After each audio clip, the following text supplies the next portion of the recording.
Hola, hola muchachos de sexto año laboratorio de motores. Bueno, en este vídeo, esta clase audiovisual, vamos a ver en forma muy general cómo está conformado el laboratorio propiamente, ¿no?, de ensayo de motores, es decir, la sala, ¿no?, en la cual se efectúa el ensayo o la evaluación técnica del motor con todo el equipamiento instrumental y disposiciones, ¿no?, en cuanto a equipo auxiliar necesario. Por otro lado, lo que les quiero comentar es que ya con estos vídeos vamos terminando el año, ¿no? Porque los próximos vídeos encararemos el tema de normativas, ¿no? La norma CETIA, por ejemplo, y los cálculos de rendimiento, ¿no? Vamos a ver así a vuelo de pájaro, ¿no? Algunos ensayos como por ejemplo el ensayo de gases, ¿no?, etcétera. Y ya con eso iríamos definiendo justamente el año, ¿no? Porque siguiendo esta línea, ¿no?, de vídeos, la idea, como siempre digo, es dejar un concepto lo más elemental y básico posible, ¿no?, debido a las circunstancias de conocimiento público. Bien, entrando en tema, en este dibujo, en este esquema que yo les hice, mostramos de esta manera, ¿no?, cómo es básicamente la sala de ensayos en la cual se efectúa la evaluación técnica del motor, ¿no?, el ensayo del motor. Para que sea didáctico, vamos a ir describiendo, ¿no?, los diferentes elementos, ¿no?, que integran la sala, según el número, ¿no?, que le corresponde a cada uno de los elementos. Y vamos a empezar por el número 1. Acá lo que tenemos es la fundación, ¿no?, o base, ¿no?, de hormigón, sobre la cual descansa, si se me permite el término, el motor y el freno, ¿no?, dinamométrico.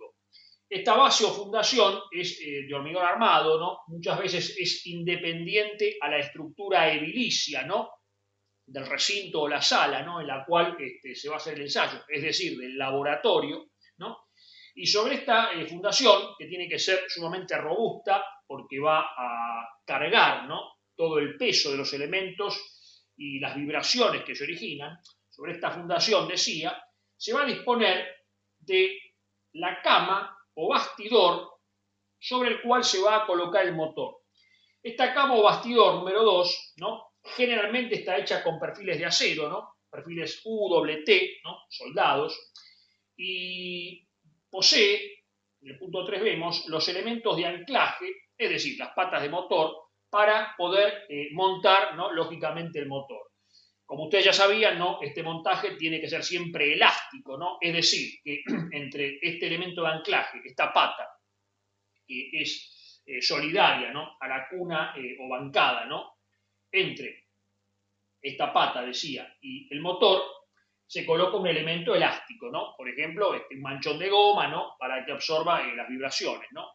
Hay un acoplamiento elástico. Entonces, repetimos, 2, tenemos la cuna o bastidor, que por medio de los anclajes o patas yo voy a fijar el motor al banco de ensayos, ¿no?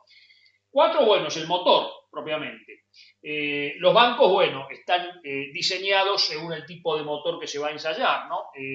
Según las características constructivas, fundamentalmente el tamaño, el peso, ¿no?, la potencia, evidentemente, ¿no? Entonces todo esto vamos a decir que está diseñado en función del tipo de motor que obviamente vamos a evaluar.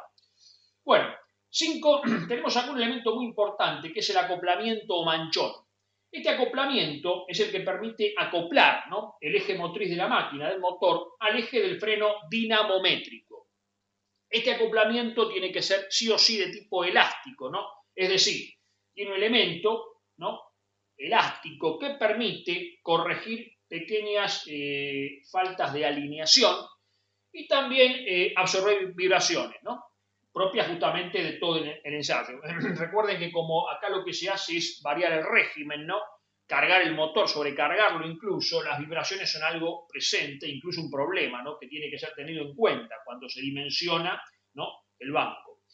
También este acoplamiento o manchón puede disponer de algún tipo de pasador o chaveta que actúe como fusible mecánico. ¿Qué significa eso? Bueno, lo que significa es que cuando yo, por ejemplo, accidentalmente me paso de torque, ¿no?, cuando el momento torsor ya, o motor, que es lo mismo, llega a valores, a magnitudes muy elevadas, ese elemento rompe por corte, ¿no?, y yo de esa forma desacoplo, ¿no?, el motor del freno. Aunque en realidad, Como hoy en día, como vamos a ver después, los bancos al disponer de controles electrónicos, eso se puede evitar porque automáticamente, ¿no? Electrónicamente se limita justamente la potencia del motor, ¿no? Es decir, yo no puedo sobrecargar el motor, ¿no? Por más que quiera, ¿no? Hay un elemento automático, un elemento electrónico que va a impedir eso, ¿no? Continuamos. 6, tenemos el freno dinamométrico, que como ya lo vimos, acá les voy a pedir que por favor se remitan al vídeo de frenos, ¿no? ¿Se acuerdan que empezamos con el freno de Proni? Después vimos los frenos hidráulicos, por ejemplo, el freno de Fraude. Y finalmente los frenos eléctricos, ¿no? El freno de corrientes parásitas, el dinamofreno, ¿no? O frenos electrodinámicos, ¿no? Bueno, todo eso se explicó ya en el vídeo, ¿no? Correspondiente. Y acá se va a utilizar el freno más conveniente. Si los ensayos son básicos, si por ejemplo se trata de un banco, ¿no? O de una sala para unos ensayos básicos, es conveniente un freno hidráulico. Por varios motivos, ¿no? Por su simplicidad, por su robustez, por su economía, ¿no? A diferencia de los frenos eléctricos, que si bien son mucho más precisos, son más delicados, costosos, requieren de otro tipo de mantenimiento, ¿no? Bien. Pasamos luego a 7. Bueno, 7 lo que tenemos dibujado acá es un puente grúa. ¿Qué es un puente grúa? Bueno, es una estructura básicamente de perfiles doble T, ¿no? En los cuales se desliza un carro que tiene un aparejo. Y esto posibilita, ¿no? Colocar el motor y luego sacarlo. Es decir, transportar el motor, ¿no? Dentro de la sala de ensayos. Los laboratorios, las salas importantes cuentan con este dispositivo. Salas más pequeñas, ¿no? Laboratorios más modestos, pueden tener una pluma, ¿no? De tipo hidráulica con ruedas para hacer ese cambio, ¿no? En el sentido de colocar y después sacar el motor. Pero, insisto, los laboratorios o las salas bien equipadas disponen de este pequeño puente grúa. Pasamos a 8. Bueno, acá lo que tenemos es el sistema de enfriamiento del freno. Habíamos dicho que la energía mecánica del freno se disipaba siempre en forma de energía calórica, ¿no? Por el efecto Joule. Si el freno es hidráulico, muchas veces toma directamente agua de la red, porque aparte de refrigerarlo, justamente habíamos dicho que variando el nivel de carga, variamos justamente la carga del freno, ¿no? Pero muchas veces lo que se tiene es un dispositivo, un intercambiador de calor, ¿no? Para enfriar justamente el freno. Por ejemplo, si el freno es un freno eléctrico, ¿no? Ya se dispone de un intercambiador de calor, un radiador, ¿no? Con su forzador, ¿no? Accionado por un motor eléctrico, ¿no? El cual aplica una corriente de aire, ¿no? Y en instalaciones ya muy importantes tendríamos que hablar de una torre de enfriamiento, ¿no? Que ya es otro tema. 9. Bueno, acá lo que tenemos es el sistema de enfriamiento del motor. Puede ser básicamente un radiador, ¿no? O un intercambiador de calor similar a un radiador con su forzador, ¿no? Eléctrico, movido por un motor eléctrico. Y como dije, para el freno, en instalaciones ya muy importantes, podemos ya incluso contar con una torre de enfriamiento. Continuamos. Perdón, hago una acotación. La circulación de agua, ¿no? Lógicamente, o de líquido refrigerante, mejor dicho, ¿no? En ambos casos, muchas veces se recurre para producir esa circulación a una bomba de tipo centrífuga, ¿no? Accionada por un motor eléctrico, ¿no?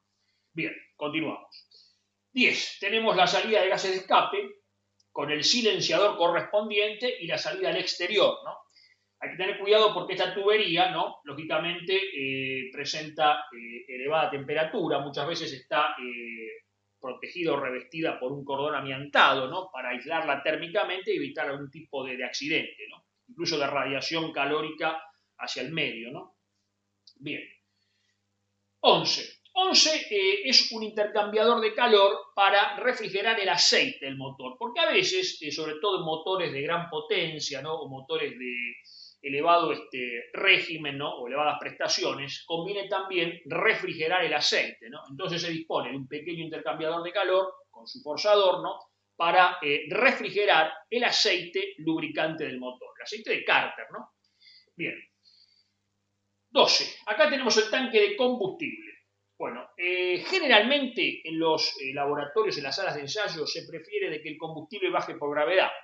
Por ese motivo se coloca el tanque elevado, ¿no? Y acá hay que hacer una observación.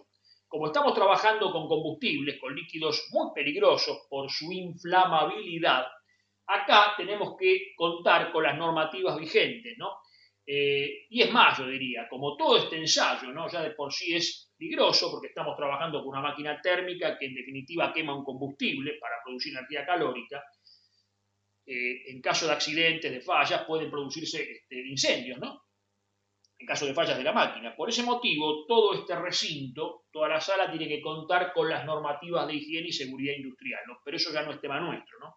Eso ya es competencia del técnico en higiene y seguridad industrial, el cual lógicamente tiene que homologar, ¿no? Toda esta sala a nivel seguridad, ¿no? Empezando, por ejemplo, por los matafuegos, ¿no? Evidentemente, ¿no? Y la disposición de todos los elementos de seguridad, etcétera, ¿no? El tanque, como decía, que aporta generalmente el combustible, nafta, gasoil, por gravedad, y una válvula lógicamente de cierre, y se intercala en la tubería de alimentación, ¿no? Un instrumento que permite contabilizar el caudal, ¿no? Puede ser un caudalímetro, puede ser una bureta de consumo, un fluviómetro, como vimos en el ensayo de consumo, ¿no? Hoy en día, y no hace falta decirlo esto, todo lo que es instrumentación, ustedes ya lo saben, es electrónica, ¿no? Es decir, se efectúa una toma de información, una toma de datos a través de un sensor o de sensores. Recuerde que el sensor es un dispositivo que permite transformar una magnitud física en señal eléctrica, ¿no? Y esa señal eléctrica se envía a una electrónica de procesamiento, ¿no? Una computadora. Entonces, si bien todos los dispositivos de medición, ¿no? Son sensores electrónicos, ¿no? El instrumento mecánico siempre está presente, porque el instrumento mecánico sigue siendo y siempre va a ser el instrumento patrón, ¿no? Aquel que nos permite contrastar, ¿no? Que nos permite verificar la información que estamos recibiendo de instrumental electrónico. Un ejemplo muy sencillo lo podemos ver cuando, por ejemplo, nos tomamos la presión sanguínea en un sanatorio. El médico, el enfermero que nos toma la presión no usa un tensiómetro electrónico, usa un tensiómetro mecánico, ¿no? De aguja. ¿Por qué? Porque es fiable. Lo usan como instrumento patrón. El electrónico estará muy lindo, ¿no? Pero tiene un nivel de falla, ¿no? No tiene la fiabilidad que tiene el instrumental mecánico. Por eso siempre en el laboratorio de ensayos, en la sala, o sea, volviendo a nuestro caso, aparte de todo el instrumental electrónico, que hoy en día ya es moneda corriente, siempre tenemos como contraste el instrumental mecánico, ¿no? Bien. Continuamos. 14. Bueno, 14 sería toda la aislación acústica de la sala. Y acá yo tengo que hacer una diferencia. Tenemos salas donde está todo integrado, ¿no? El técnico, ¿no? El laboratorista trabaja directamente con toda esta instalación, ¿no? Con todos estos elementos, ¿no? Está presente, ¿no? En ese lugar. Y salas ya mucho más vamos a decir modernas, pero en realidad no es el tema, salas mucho más sofisticadas, ¿no? Están divididas, obviamente, ¿no? El motor, con todo el equipamiento, con todo el equipo, los sistemas auxiliares, queda aislado de lo que vamos a ver, la cabina de control, monitoreo y medición, ¿no? Donde están todos los controles, la instrumentación, ¿no? Y en esta cabina estaría el técnico, ¿no? Haciendo el ensayo, tomando mediciones y controlando todos los equipos a control remoto, vamos a decir, no tanto el motor como el freno, ¿no? Entonces, por ese motivo, las salas, ¿no? Se las acustica, quedan acusticadas para evitar justamente que el ruido, que es un factor muy importante, ¿no? Estamos hablando de máquinas térmicas, ¿no? Incluso grandes motores, y el ruido es algo siempre presente, ¿no? Incluso con niveles de peligrosidad, ¿no? Para la salud humana, ¿no? Por ese motivo se dispone de toda una aislación, ¿no? Acústica, ¿no? La sala está acusticada para evitar que el ruido vaya al exterior, lógicamente, ¿no? Porque separado justamente de esta sala tenemos la sala de monitoreo, como vamos a ver después. Bien, 15. Acá tenemos los ventiladores centrífugos que tienen la finalidad de mantener la temperatura de la sala de ensayos a un nivel más o menos constante. ¿Por qué? Bueno, es lógico. Estamos hablando de una máquina térmica que irradia calor y que lógicamente va a elevar la temperatura del medio de la sala. Por ese motivo se dispone de dos, o de varios, ¿no? Ventiladores centrífugos, de tipo centrífugo, o pueden ser axiales también, donde por un lado eliminan aire, ¿no? El aire de la sala, y por otro lado ingresan aire fresco. Esa renovación permite justamente un control de la temperatura. También se puede disponer de equipos de aire acondicionado, ¿no? Pero generalmente con los ventiladores ya para nuestro caso es suficiente. Bueno, ahora sí, pasamos a 16, que es la sala de control, vamos a decir, ¿no? Que como dijimos en las salas de alto nivel, de alta gama, vamos a decir, está separada, ¿no? O sea, el técnico observa al motor, al freno, a toda la instalación desde una ventana, ¿no? Lógicamente la sala, como dije, está acusticada, y en esa sala de control tenemos básicamente dos equipos. Todo lo que es equipo de medición, o sea, lo que es la instrumentación, ¿no? Todos los equipos que nos permiten medir todos los parámetros, ¿no? Del motor, del freno, etc. Y después los controles para manejar a distancia, a control remoto, tanto el motor como el freno, ¿no? Estos elementos, insisto, hoy en día están informatizados, ¿no? O sea, en definitiva, toda toma de datos es a través de señales eléctricas que terminan en una computadora, ¿no? Donde esa información es procesada mediante el programa correspondiente, ¿no? Bueno, yo con esto ya les di más o menos un panorama de cómo está dispuesta la sala de ensayo, ¿no? De un laboratorio, ¿no? De un laboratorio tipo, para que simplemente ustedes tengan un conocimiento de cómo se disponen todos los elementos que hasta el momento fuimos viendo. Bueno, entonces, como les dije, nos encontraríamos en el próximo vídeo, donde ya vamos a ir definiendo la materia, ¿no?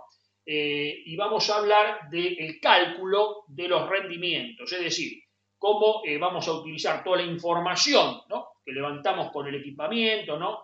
Del laboratorio, y de esa forma poder hacer una evaluación justamente técnica del motor según las normas correspondientes. Entonces, como siempre les digo, será hasta nuestro próximo encuentro. Gracias por estar.